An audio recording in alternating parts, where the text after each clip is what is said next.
Nah demikian pula hati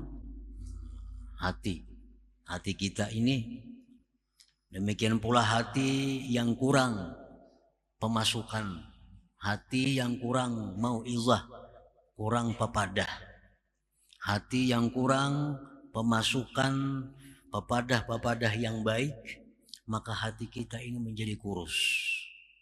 Hati menjadi kurus dan mudah diserang penyakit juga. Baik penyakit dari dalam yang berasal dari nafsu atau penyakit dari luar yang datang dari syaitan atau lingkungan.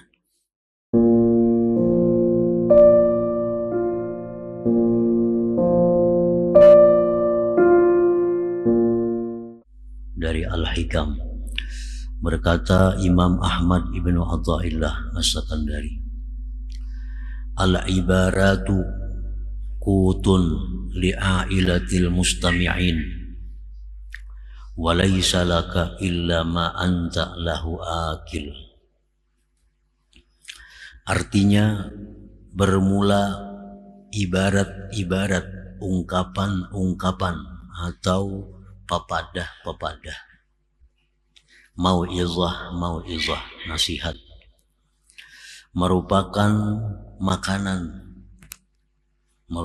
makanan bagi para pendengar yang berhajat.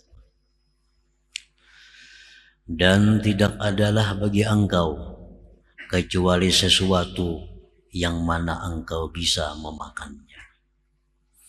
Itulah terjemahnya hikmah yang ke-187 ini. Subbihatil ibaratu ay al-mau'izatul muwajjahatu ilal mustami'in bil qut alladhi tanmu bihil ajsad. Diserupakan, diumpamakan nasihat-nasihat, pepadah yang diarahkan kepada pendengar. Nah, itu diserupakan dengan makanan.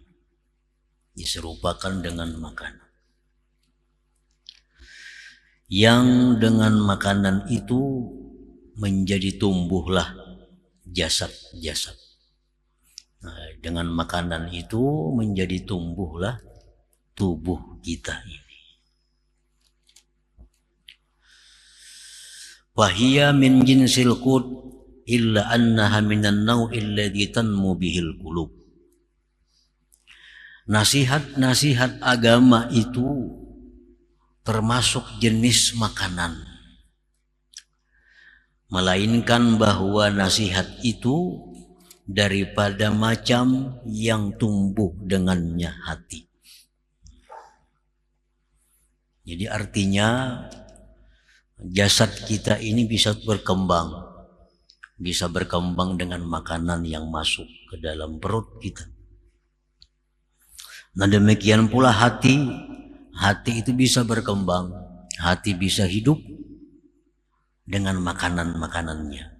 Sedangkan makanan hati itu adalah mau'izah, pepadah agama, ilmu agama. Itulah makanan hati. Nah, para muhibbin rahimakumullah. Jadi artinya setiap tubuh jasad yang kurang makanan, tubuh yang kurang makanan bergizi, dia akan menjadi kurus dan mudah diserang penyakit. Nah, badan kita, tubuh kita yang kurang makanan bergizi itu akan menjadi kurus dan mudah datang penyakit, baik penyakit dari dalam tubuh seperti bakteri-bakteri atau penyakit yang dari luar tubuh seperti virus dan lain-lainnya. Nah, mudah tertular, mudah terjangkit. Belum lagi penyakit yang sudah ada di dalam tubuh itu berkembang karena tubuh kita kekurangan makanan yang bergizi itu. Nah demikian pula hati kita ini, demikian pula hati yang kurang pemasukan, hati yang kurang mau'izah, kurang pepadah, hati yang kurang pemasukan pepadah-pepadah yang baik, maka hati kita ini menjadi kurus. Hati menjadi kurus dan mudah diserang penyakit juga.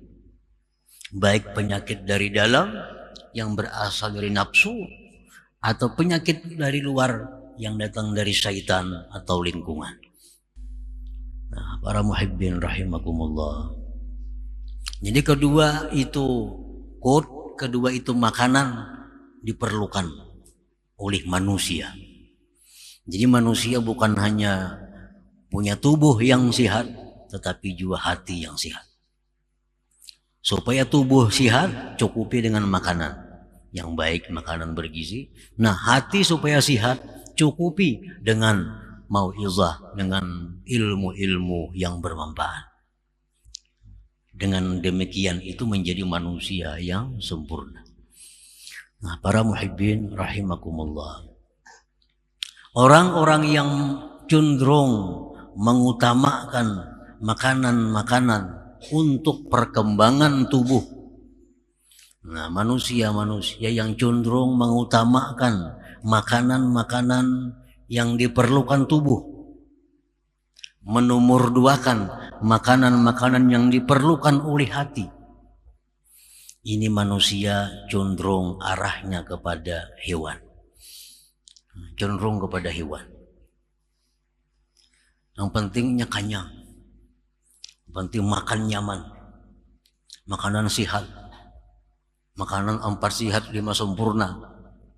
Nah, tapi perkara makanan hati lalai. Nah, makanan hati kada terurus. Ini manusia cenderung kepada hewan, cenderung kepada binatang. Nah, binatang yang diurusnya adalah hati. Nah, kemudian manusia yang hanya mementingkan kesehatan rohani, kesehatan hati.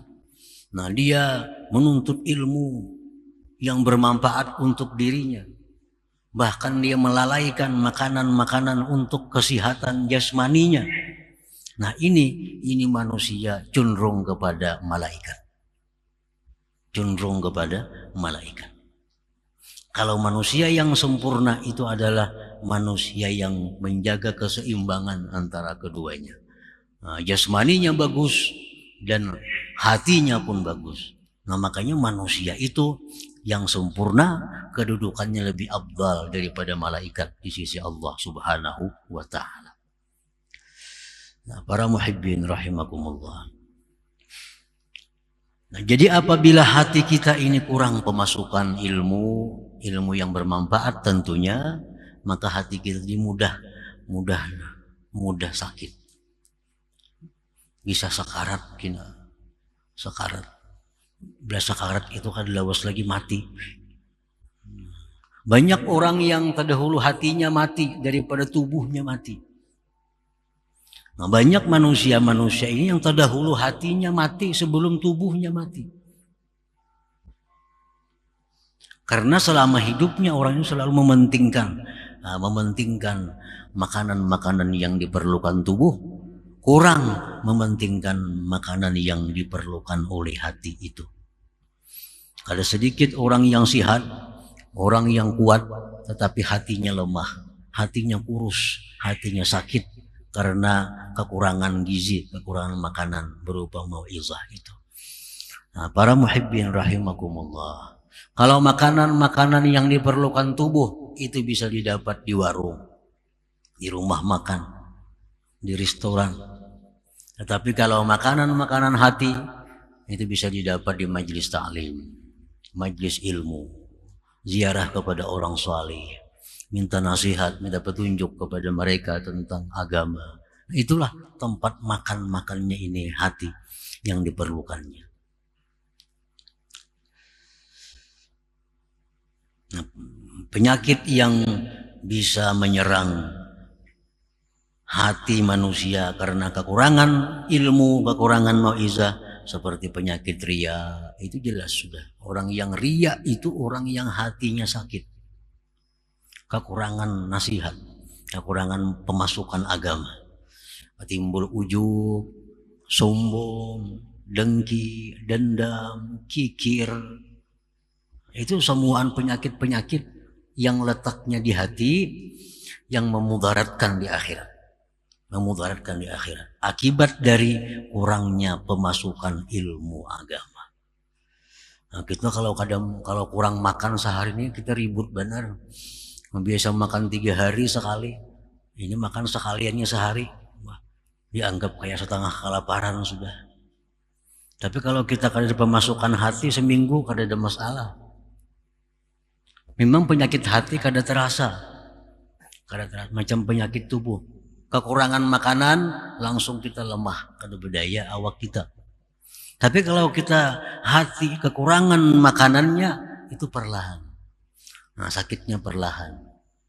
Dan nampak risikonya, bahayanya begitu menjelang ajal. Nah, disitulah risikonya penyakit hati ini akan mulai nampak bahayanya.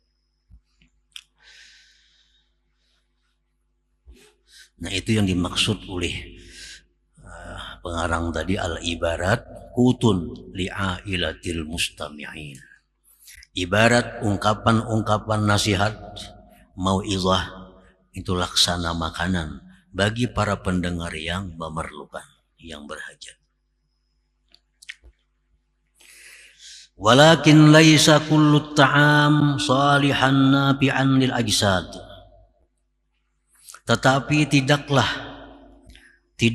tiap-tiap makanan itu patut bermanfaat bagi seluruh tubuh, bagi tubuh manusia. Kalau semuaan makanan itu patut bermanfaat bagi tubuh manusia. Karena tubuh manusia ini kada sama.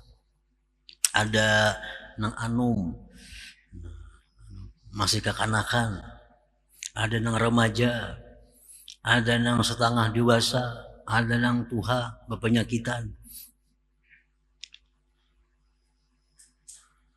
Jadi kada semuaan makanan itu bermanfaat bagi jasad, bagi tubuh.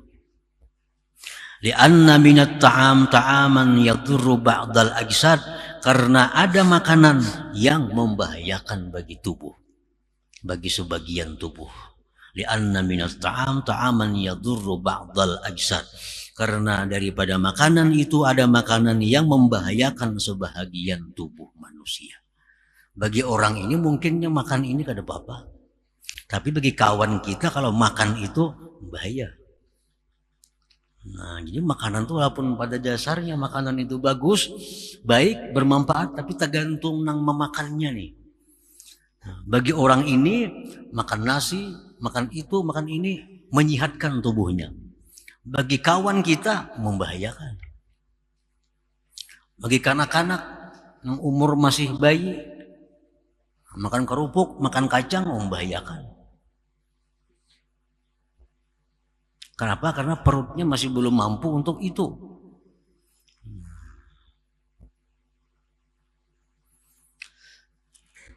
Walakin laisa kullu ta'am salihan nafi'anil ajsad, li'anna minat ta'am ta'aman yadurru ba'dal ajsad. Nah, wa kadzalika laisa kullul mau'izah salihan nafi'an liqulubil mustami'in. Seperti demikian pula bukanlah tiap-tiap nasihat, tiap-tiap papadah, tiap-tiap ilmu itu patut bermanfaat bagi hati orang yang mendengarnya. Ilmu pun demikian. Kalau semuaan ilmu bermanfaat untuk pendengar. Li'anna minal mau'izah ma la yasluhu wa la yanfa'u bal yadurru li ba'dil mustami'in, karena sebagian daripada nasihat, sebagian daripada papadah itu ada yang tidak patut, tidak berguna, bahkan membahayakan bagi sebagian pendengarnya. Nah, ilmu pun demikian. Kada semua ilmu itu bisa diserap oleh pendengarnya. Kada semua ilmu baik didengar. Tapi ada ilmu-ilmu yang bermanfaat untuk sekelompok manusia, tapi justru membahayakan kepada kelompok yang lain. Jadi kada patut juga kita mengaji ke tiap-tiap pengajian. Barangkali kita lain golongannya. Mesti dipilih juga.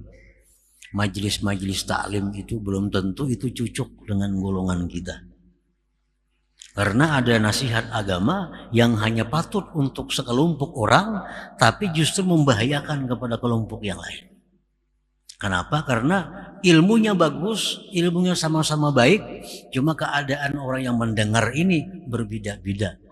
Kada sama pemahamannya, kada sama hatinya, kada sama dan sebagainya. Nah, contohnya kaman fil marhalatil ula bisuluk la yasluhu lahu ay yastami ala ibaratil muwajjahati lil arifin al wasilin. Seperti orang yang dalam perjalanan pertama, seperti orang yang dalam tahapan awal pada suluk, tidaklah patut baginya mendengari nasihat-nasihat, pepadah-pepadah yang ditujukan kepada orang-orang yang sudah ma'rifat yang sampai. Itu contohnya. Ini orang ini hanya hendak bermula suluk nih. Arti bermula suluk tuh orang ini hendak bujur-bujur menjalani agama. Hendak bujur-bujur menjalani agama, hendak bujur-bujur mendekatkan diri lawan Tuhan, bujur-bujur hendak dapat ma'rifatullah di dalam dunia ini. Nah, ini orang ngarannya permulaan suluk. Nah, orang yang di permulaan suluk ini apabila langsung diberi ilmu yang digunakan oleh orang-orang yang sudah ma'rifat kepada Allah, ini membahayakan. Membahayakan yang pertama dalam suluk ini. Orang yang dalam tahapan pertama suluk, itu ilmu yang mesti dipelajarinya adalah tobat. Tobat itu jadi pelajarinya. Ini kita hendak jadi orang baik nih, hendak jadi orang baik, hendak bercita-cita suluk, menjalani jalan yang diridhai Allah. Hendak juga satu saat kita ma'rifat kepada Allah sebelum mati. Hendak jadi orang yang diridhai Allah, hendak jadi hamba Allah, suluklah dia. Nah, kayak apa caranya suluk nih? Pertama-tama yang dilakukannya adalah tobat. Jangan dicampur lawan bab-bab lain dari ilmu. Jangan belajar tentang zuhud, jangan belajar tentang wara, jangan belajar tentang macam-macam, jangan. Khusus belajar tobat. Ya, orang hendak melangkah menjadi orang salikin. Nah, pelajari dulu tobat. Tobat ini dalam rangka takhliyah, pembersihan dirinya. Nah, belajar masalah tobat itu kada tuntung sehari dua hari. Kada tuntung. Pada praktiknya makin lawas lagi. Jadi masak-masak belajar tobat nih macam apa supaya kita diterima mendaftar jadi orang salikin. Nah, jadi tobat itu artinya menyesali perbuatan dosa, berhenti melakukan dosa-dosa, mencita-cita kada akan mengulang lagi. Itu 3 itu sudah nyata. Nah, langkah 4, rukun tobat ini apa? Mengembalikan kezaliman yang pernah dilakukan. Nah, ini yang berat. Mengembalikan raddul mazalim ila ahliha, mengembalikan kezaliman kepada ahlinya. Jadi Imam Ghazali mengatakan kalau perlu dia keliling dunia. Kalau dia merasa ada berbuat salah kepada orang di sekeliling dunia ini. Nah, kembalikan kezaliman itu. Lalu pernah mengambil harta orang. Nah, orangnya ini sekarang berada di Saudi. Nah, kirimkan ke Saudi. Bebaskan kezaliman itu. Dulu pernah ada memfitnah orang. Yang difitnahnya orangnya sekarang di Afrika. Datangi ke Afrika sana. Dalam Ihya disebutkan demikian. Dulu pernah kita menyakiti orang. Mana orangnya kita lihat lagi. Cari orangnya di mana? Orangnya di Singapura. Datangi ke Singapura. Nah, ini tahap awal, tahap tobatnya. Ini perlu waktu yang panjang. Jadi sebelum kita mendaftar jadi orang salikin itu demikian. Makanya makin anum makin nyaman. Kada banyak masalah. Orang umur nang hanyar 17 tahun hendak suluk nyaman banarinya. Sudah umur 60, apalagi pelang-ulang buana makin ngalih bener itu. Banyak benar yang diingatakan. Nah, jadi harta. Masalah harta kita diriskan, harta didapat dari jalan apa dulu nih? Dari jalan itu selesaikan harta supaya tinggal harta yang bersih. Nah selesai itu, harta kita sudah selesai. Nah yang kedua lagi yang dicari apa? Wadarakul fawaid, memperdapati keluputan-keluputan. Dulu banyak ada kada sembahyang, nah, bayari. Dulu ada kada puasa, bayari. Dulu zakat kada biris, selesaikan. Nah, ini perlu waktu mungkin berbulan-bulan, bisa bertahun-tahun hanya mengurus urusan tubat ini. Nah bagi ini orang yang dalam tahapan pertama suluk, jangan hendak belajar ilmu macam-macam. Jangan hendak mendengar pengajian sana sini. Itu aja diurus. Tubat dirisakan bujur-bujur. Nah itu tadi maksudnya dari kaman fil marhalatil ula, seperti orang yang dalam tahapan awal bisuluk pada suluk, la yasluhu lahu, tidak patut bagi dia untuk mendengari hal-hal yang mengganggu pikirannya. Ada orang membaca kitab fikih, kada usah diurus. Ada orang pengajian, kada usah. Urus tubat aja bujur-bujur dulu. Karena ini yang diperlukan oleh hatinya itu. Yang diperlukan makanan hatinya untuk itu adalah tubat. Masalah tubat dipelajari bujur-bujur. Nah tubat ini sudah biris, keadaan sudah selesai. Hutang tipu menipu sudah diselesaikan. Nang difitnah sudah minta maaf. Nang digibah sudah kita minta maaf kepada mereka. Nah ini sudah selesai dalam makam tubat. Nah ini langkah pertama orang salikin. Kalau sudah sampai di situ, hanya naik kina ke tahapan kedua, ke makam wara. Wara ini menjaga diri. Ini sudah bersih nih, sudah tubat dah. Harta nang kada dibirisakan, harta pun orang dibulikakan, sudah bersih. Nah, pelajari masalah wara. Wara ini menjaga diri nang bersih, jangan sampai kotor lagi, jangan sampai rigat lagi. Nah, belajar pulang masalah wara ini. Itu aja yang dilajari dulu. Jangan belajar yang lain-lain. Dirisakan masalah bab wara sampai selesai, sampai mengerti, sampai diamalkan. Nah itu tingkatan-tingkatan orang yang hendak suluk itu. Nah jadi orang yang hendak suluk macam ini kada patut mendengar ilmu-ilmu, walaupun ilmu agama, tapi yang kada ada hubungannya dengan itu kada patut baginya, karena merusak pikirannya, konsentrasinya rusak. Nah jadi ilmu itu bagus, tapi bukan untuk semua orang. Ada orang-orang yang baginya kada bagus ilmu ini yang bagus. Tergantung keadaan yang menuntut dia untuk mempelajari ilmu itu. Walidzalika abta Ibnu Hajar al-Haytami bi hurmati qiraati kitabil Futuhatil Makkiyah wa istima'ihi bi haqqi man lam yata'ahhal li fahmihi li anna bihi ibaratin muwajjahatan lil 'arifin al-wasilin. Oleh karena itu berfatwa Ibnu Hajar al-Haytami haram membaca, mendengari kitab yang namanya Futuhatul Makkiyah karangan Imam Ibnu Arabi.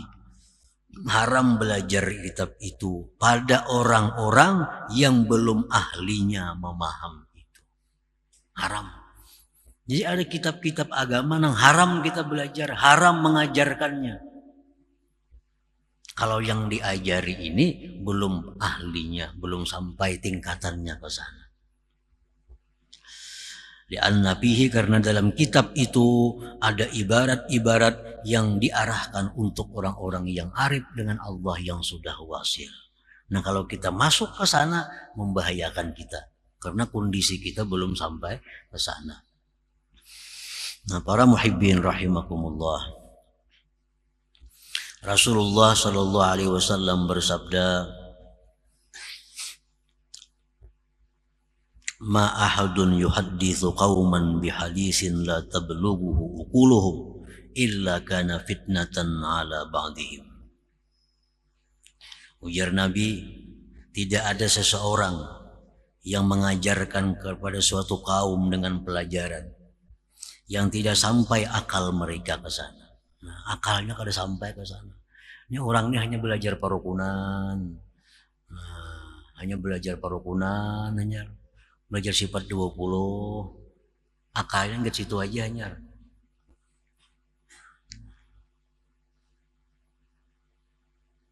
Dilajari nang kada kau menerimainya. La tablughuhu uquluhum, melainkan adalah menjadi fitnah atas sebagian mereka, menjadi kerusakan. Menjadi kerusakan.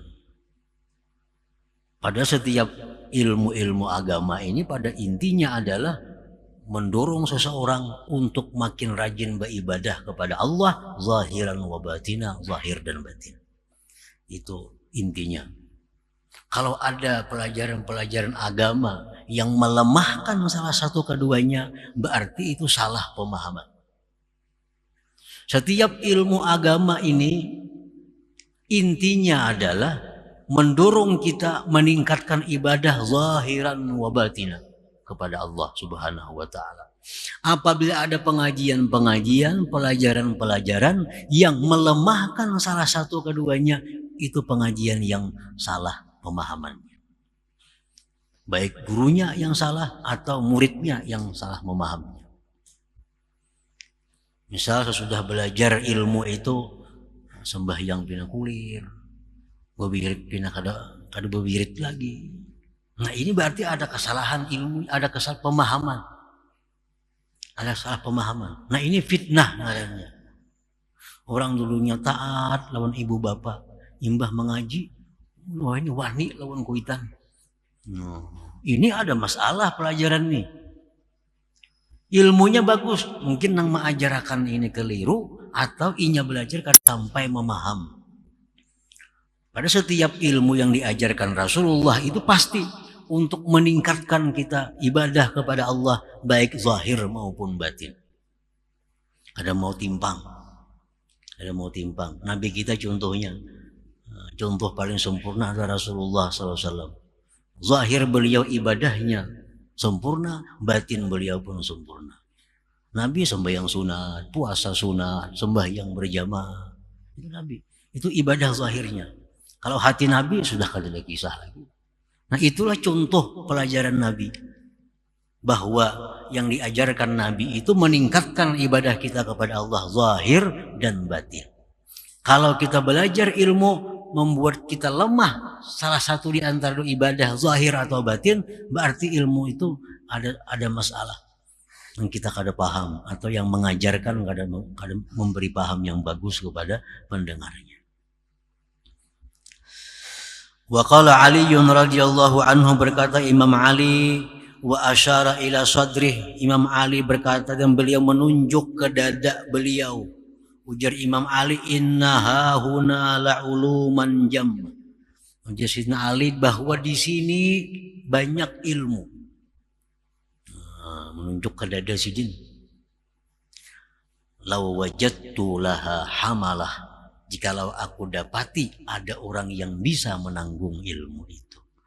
Nah, artinya apa? Kada semua ilmu mesti disampaikan. Lihatnya orangnya. Ada orang bertakun Sayyidina Ali, ini kayak apa Sayyidina Ali ini? Kan jadi jawab sidin. Dia orang amalar ilmu Sayyidina Ali itu bertakun kada mau jawab. Nah, kenapa sih nggak ada menjawab? Nah, sini melihat ini orang kalau dijawab justru merusak dirinya, membahayakan dirinya. Nah, dijawab. Jadi kalau semua pertanyaan itu mesti dijawab. Dilihat dong bertakun, memanfaatkan lawan inya kalau dijawab. Nah ini bertakun. Kalau kita jawab, kita memanfaatkan lawan dirinya. Ini Sayyidina Ali demikian, Imam Malik demikian, Imam Syafi'i banyak pertanyaan-pertanyaan yang sini kada jawab. Kenapa?